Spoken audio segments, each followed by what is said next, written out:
As always, I truly hope you enjoyed learning about today's wine, but it goes without saying that food and wine are inseparable.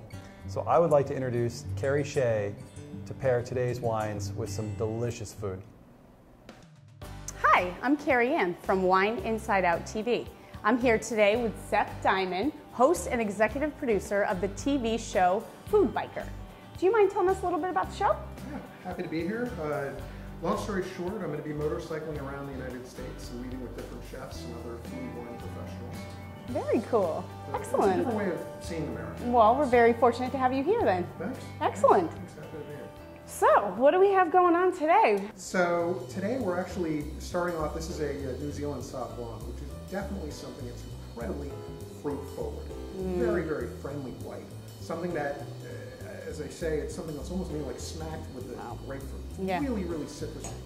So we're pairing it today with sushi. Hey. So why don't you give it a try? Okay, wow. This will be interesting. I'm not very good at these. Now, one thing that is a misconception, hopefully I'm not getting this wrong, you can use your fingers. Oh, actually even better. Use something for sushi. Ooh. It actually is finger food. See how it pairs. Just pick it up here. Just the whole thing, throw it in. Here, cheers. Cheers. All right. Oh my goodness, here we go.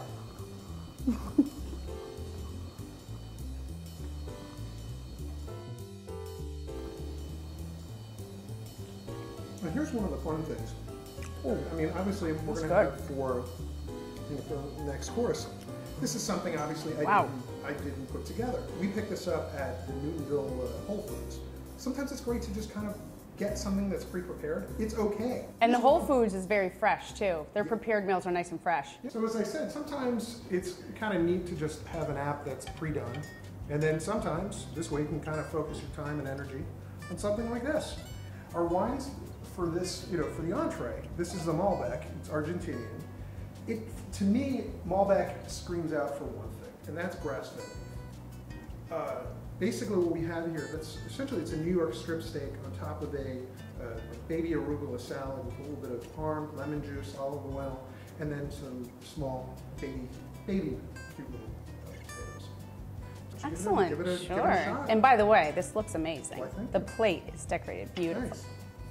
Nice. There are a lot of things where people say that there are health claims, and some of that may be true. I personally think it is. If there's any politics behind it, to me, it tastes better. I want beef that's going to really say, hey, this is beef. That's amazing. I'm glad you like it. Wow. Did you cook that in the oven? I actually grilled that. But Wow. then I decided to finish it in the oven. Very Also, impressive. One cool thing about this, Yes. let's say if you're going to a picnic, you can grill it in advance, cut it, and serve it. It's basically you just serve it cold, and it works really, really well. After you have something like steak, I want something.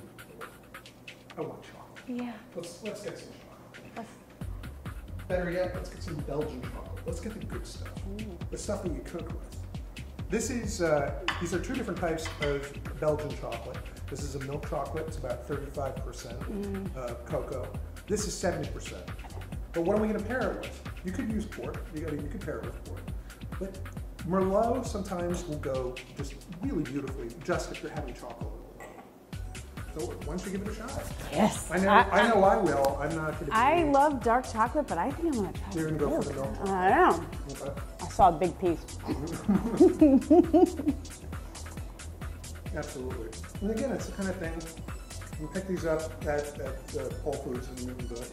It winds up being, this is something that I usually, remember I said before, for Sauv Blancs, I usually keep one in the house at all times. I have an emergency block that's one that's in the middle. This is 35%, this is 70%. I keep 54%. That's generally when I'm baking, I'm doing cookies, chocolate pudding, you name it. Like, if I don't have that in my cabinet, there's a problem. Would you bake with both of these? Depends. Again, it's a question of personal preference. The first one melted in my mouth. That was awesome. Very good. Excellent. Excellent. Seth, amazing. Thank you so much. I actually learned a lot of great stuff today that I thought I had down, but I didn't. Well, I hope it tasted great. Yeah, and I don't have to drink champagne all the time. Excellent. Thank you. Thanks. Thank you again for joining us on Wine Inside Out TV. And thank you, Keri, to our fantastic guests, our killer crew, and the Boston Center for Adult Education. And remember, be comfortable with who you are and make choices based on your own individual taste and not somebody else's opinion. So embrace your wine life, and as always, drink what you like.